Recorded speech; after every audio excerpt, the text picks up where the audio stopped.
కొంతమంది హీరోయిన్లు చేసిన సినిమాల కంటే వాళ్ళు చేస్తున్న పనులతోనే ఎక్కువ పాపులర్ అవుతున్నారు.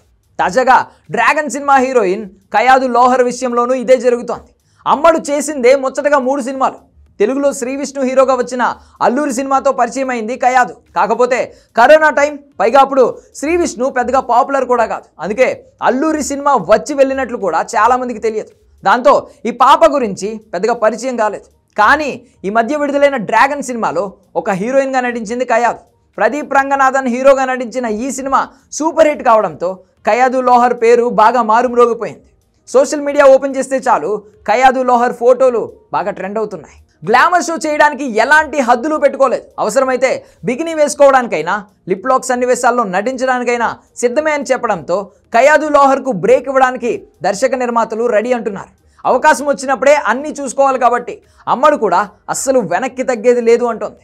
సినిమాలు ఉన్నా లేకపోయినా హాట్ ఫోటో షూట్స్ చేస్తూ సోషల్ మీడియాలో ట్రెండ్ అవ్వడానికి ప్రయత్నిస్తుంది కయాదు లోహర్. ఈ క్రమంలోనే తాజాగా ఈమె చేసిన ఒక పని ఆమెను వివాదంలోకి పడేసింది. తమిళనాడు స్టేట్ మార్కెటింగ్ కార్పొరేషన్లో అవినీతి జరిగిందని వచ్చిన ఆరోపణల మీద ఎన్ఫోర్స్మెంట్ డైరెక్టరేట్ విచారణ చేస్తోంది.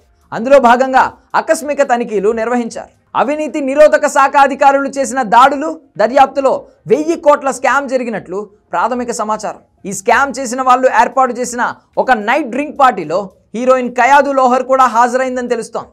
ఈ పార్టీకి రావడానికి ఏకంగానే ఒక్క రాత్రికి 35 లక్షలు తీసుకుందని ప్రచారం జరుగుతోంది. కుంభకోణంలో సంబంధం ఉన్న వ్యక్తులతో ఆవిడ పార్టీలో పాల్గొన్నారని, అందుకు గాను 35 లక్షల రూపాయలు ఇచ్చారని తమిళనాట వార్తలు గట్టిగానే వినిపిస్తున్నాయి. అయితే ఈ విషయం మీద అధికారిక సమాచారం బయటకు రాలేదు. మొత్తానికి పాపులర్ కావడానికి కాంట్రవర్సీల వైపు వెళ్తుంది ఈ ముద్దుగుమ్మ. మరి దీనివల్ల ఆమె కెరియర్ ఎటువైపు తిరుగుతుందో చూడాలి.